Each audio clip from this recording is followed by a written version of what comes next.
Hey everybody again in the VC. Thought I would check in and do a movie review. Just did a Ringo album review, Why Not, which I posted, so you can check that out if you're so inclined.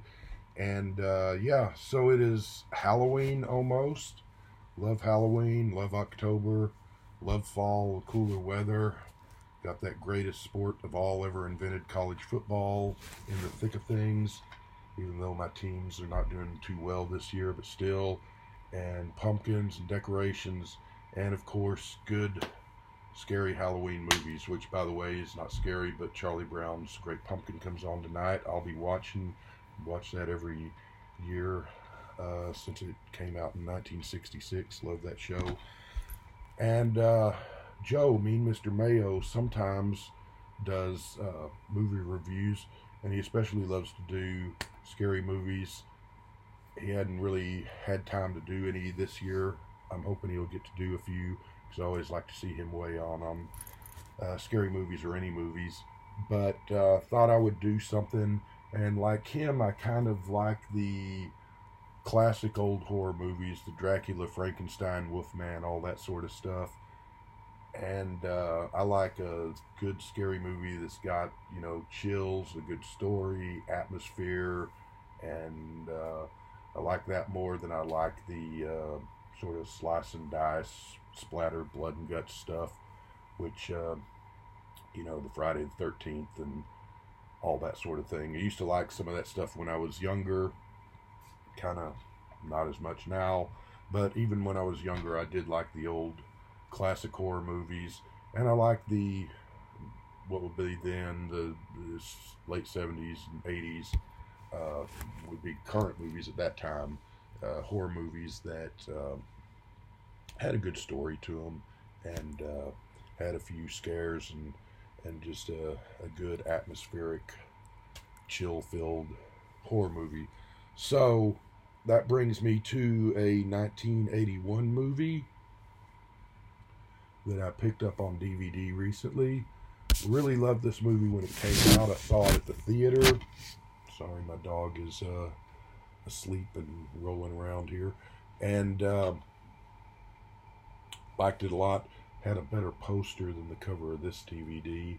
And I remember the VHS had a picture of the poster on the front, which was just a black and white with a haunted house in the background. Looked a lot better than this one. But yeah, I had not seen this. I saw this movie when it came out at the theaters in 81, and I saw it several times in the early 80s when it showed up on cable TV a few months later after its theatrical run, and probably seen it once or twice since. But I just thought I wanted to do some Halloween movie reviews. Hadn't seen this in a good 20 plus years, so I ordered it and watched it again.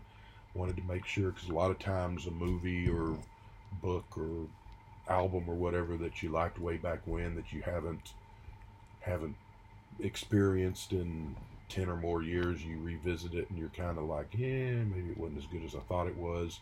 I wanted to see if this held up, and we'll see whether it does or not. So got a great cast. You can read the names there, those classic actors: Fred Astaire, Melvin Douglas, Douglas Fairbanks, John Houseman, and then it's also got Alice Krige, who showed up in, she kind of disappeared, I guess, but she was in several 80s movies. I don't know if this was her first movie or not. And Craig Wasson, who I don't remember ever seeing him in anything other than this movie, but I'm sure he did some other stuff. So, first thing that hit me is watching this is just these classic actors, all of whom are sadly gone now. As a matter of fact, Melvin Douglas, I think it was, maybe it was Douglas Fairbanks, but I think it was Melvin Douglas, actually passed away. They filmed the movie, and then he passed away a month or so before it played opened up in the theaters. So the rest of the other three, of course, have since passed away too. But just sort of hit me watching this and thinking about this, that how this is a lot like music. We don't have any Keith Moons or Jim Morrisons or John Lennons or classic bands anymore, and we really don't have any, classic actors of legendary status like we used to have. I can't think of any. I can think of a few female actors that are around now that I think are pretty good. Can't really think of any current male actors other than some of them. Like John Cusack, I always liked, but he's been around for 30 plus years, and some others. But I guess maybe Brad Pitt might be about the closest we have. He's made some junk movies, but he's made some really good movies, and I think he's an pretty good actor. But really, on this level, we just don't have people like this anymore, and that's a shame. And we really don't have very many good movies like this anymore either, and that's a shame. But so I revisited this, and another thing that hits me. Well, a little side note. Last week, I watched 3 or 4 movies from the '70s. Straight Time, Alice Doesn't Live Here Anymore, and a couple other movies. And it just kind of hit me how that golden age of movies in the kind of the '60s into the early '80s, especially the '70s though, and just kind of how far down we've gone as a culture, where now these superhero movies that come out every week passes for good movie making and the Disney stuff and all. But I'll get off my soapbox anyways. It's a shame we don't have movies like this anymore. It's a shame that we don't have these sort of legendary actors and actresses like we did back in the day.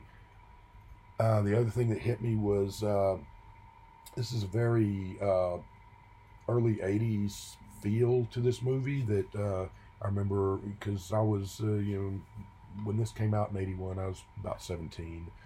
And it has that early '80s feel that movies had back then. A lot of them did, and I'm thinking of this, something like Ordinary People, My Bodyguard,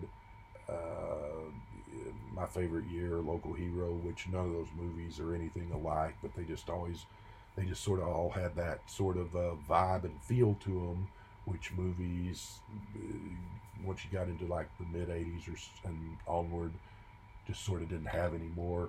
And it's a good feel. It's a good, just good acting, good story, just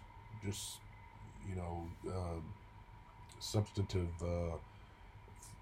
and fun movies, I guess. I don't know if that makes any sense or not, but it's good to have that. So, story, these guys, and it has flashbacks to them when they're younger, back in like the '30s or the '40s. They've been friends all their lives. They call themselves the Chowder Society. They get together and tell spooky ghost stories, and to keep each other occupied. And but they also have a deep, dark secret that's only known to them. And then the son of one of these guys at the beginning of the film, I don't want to say too much because I don't want to spoil it if you haven't seen it. The son of one of the guys dies, and the other son, the guy's other son, comes home, kind of a strained relationship with his father. But without delving into the plot and what happens, the past sort of haunts still, as it does in all our lives, not necessarily in a ghost story way, but in one way or another. In this instance, in a ghost story way. And the past sort of comes home to roost and folds back into the present. And there's the son, and there's the old guys. The old guys start kind of dying off, and the son is involved with a girl who is seems wonderful to him, but is apparently not what she seems. And again, like I said, I don't want to spoil the plot if you haven't seen it. It's not a. It has some kind of gory moments in the film, some jump scare moments in the film, but if your flavor of choice horror movie wise is the Saw and Friday the 13th and Dawn of the Dead and the slice and dice and the guts ripped out and all that, it's probably not the movie for you. If you like a good just sort of spooky creepy story with a good story, with good acting, then this be more your speed. Like I said, there's a couple of chilling moments in the film, but by and large, this just comes down to a good story and the great acting by, of course, these four. The son, the guy who plays the son, actually plays both sons, which is pretty easy to do, I guess, because the first son dies right at the beginning of the film. He does a good job. Alice Krieg is quite fetching, and she does a really good job in the movie. She also doesn't mind displaying her attributes, and I've got to say I don't mind her displaying her attributes either. I quite enjoyed it, and yeah, it's just it's a hard movie to talk about without giving much away. Quite a few people. It's got pretty good reviews when it came out. This is based on a book by Peter Straub, same name, Ghost Story, and I never read the book, but some of the reviews I've read, I ordered this on Amazon. Quite a few people say the book was better, which is a popular refrain for any movie that's based on a book, of course. Other people say they liked the movie. I don't know if that means that they thought the book and the movie were both good, or they never read the book and only saw the movie, or who knows. But I never read the book. I read Peter Straub did a book with Stephen King called The Talisman that I read 20-some years ago. I remember that being just kind of a popcorn entertainment fun book, but a good book for that, to keep you entertained. So I remember seeing the Ghost Story book in the bookstores back around the time this movie came out, and just never thought to read it. Now I kind of want to read it, so I'm going to track it down and see. I'm guessing the book, just because you got an hour and a half movie and you got a 400-page whatever it is book, so you can get more backstory in the book probably. But I thought it worked a treat. I thought it was really good. I was always a big fan of these guys, especially John Houseman. He was in the Paper Chase movie, and then later the Paper Chase series, which was on Showtime. Well, Paper Chase movie is one of my favorites. I really liked that series back when it was on in the 80s. And of course, Fred Astaire and Douglas and Fairbanks are all great actors. So it's fun just to see these guys. Like I said, Melvin Douglas died before this came out, so I think this was his last movie. These other guys might have made a few movies after this, but I think they all passed away in the 80s. Houseman might have stuck around till the early 90s, but they didn't do too much after this. Houseman was on that kind of silly sitcom Silver Spoons, and that would have been after this. But and of course Houseman goes all the way back to the Orson Welles, and they were running buddies with the Mercury Theater, and he had a hand in a lot of the Orson Welles movies and plays, and so Magnificent Ambersons and so forth. But yeah, just a good creepy movie. And like I said, I had not seen this in probably 25 years or more, so I was thinking, would it hold up to what I remembered it being? It does. It's engaging. It keeps you on the edge of your seat, and in part, and just as much because of the great acting and the good story as the scary aspect. And so yeah, if you're looking for something to watch on Halloween, and haven't seen this ever, or haven't seen this in a long time, I would definitely recommend giving it a go. I will say that this is called Ghost Story. There is a movie called A Ghost Story, which came out about 3 or 4 years ago. Totally different movie. A Ghost Story is not really a scary movie. It's more of a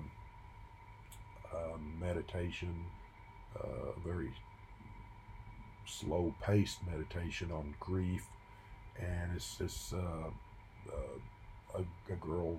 Her husband dies, and she's sad, and he hangs around as a ghost, and he can see her, but she can't see him. It's not really scary, but it's a pretty good movie for what it is. But anyway, just so you know, it's that A Ghost Story and Ghost Story are two totally separate movies. But check it out. On a scale of 1 to 10, It holds up. I like it a lot, uh, in part for nostalgic reasons, because I remember watching this when I was 17 or whatever. Wish I was still 17. It was a lot more fun than being 56. But and also because the movie just holds up well. It's a good story. Check it out. 1 to 10 scale. I'm going to give this an 8.5. And if you're looking for something to watch on Halloween or Halloween season, you could do worse. And this is a good one.